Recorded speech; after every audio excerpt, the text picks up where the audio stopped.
Hey guys, I have the fastest motor here. It's a centrifuge um, hyperspin engine. Basically, it's a series of engines combined, one on top of the other, and each spinning at its own speed and making it the other one on top of it faster and faster and faster, um, with the goal of making the top end weight spin at high velocity G forces. And if you know your science, the faster you spin, the heavier you get, or basically the faster you move, the faster you get, the heavier you get. So using that formula, uh, basically uh, this missile or spacecraft or rocket, or we call it, it acquires mass instantly, making a heavier object. So it could be used as a propulsion in space. It could be used for slowing time. It could be used for also impact surface of the Earth with a lot of kinetic energy, because now the object becomes from one mass to thousands of masses combined into a heavier object. For instance, this is just a missile or a rocket or engine or whatever you call it. But the point is that this technology could be used for peaceful purposes. It could be used for warfare. It could be used for propulsion. It could be used for a lot of stuff. It could be used for slowing time technology. Other videos actually you could do that. But even if you know, sounds crazy, but it's not really. If you slow time for a specific area, you can prevent food spoilage. Uh, what I'm trying to say is any technology can be used for good or evil. Anyway, the way this works is very simple. This engine spins. Let's pretend it's spinning 3,500 RPMs.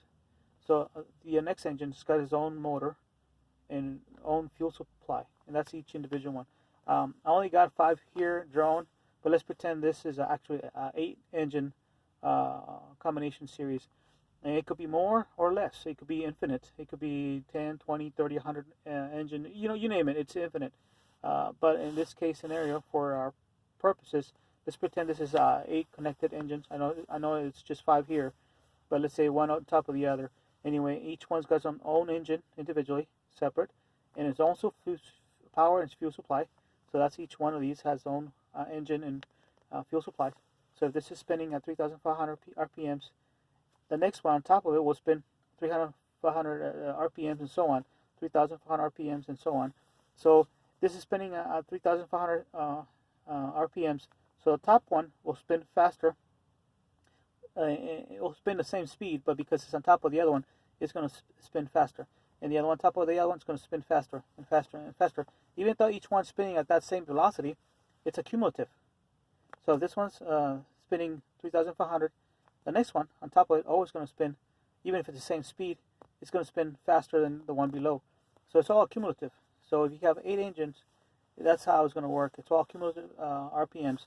And same deal with G-forces. If this is spinning at G-forces, let's pretend the G-forces are actually 2,058 G-force.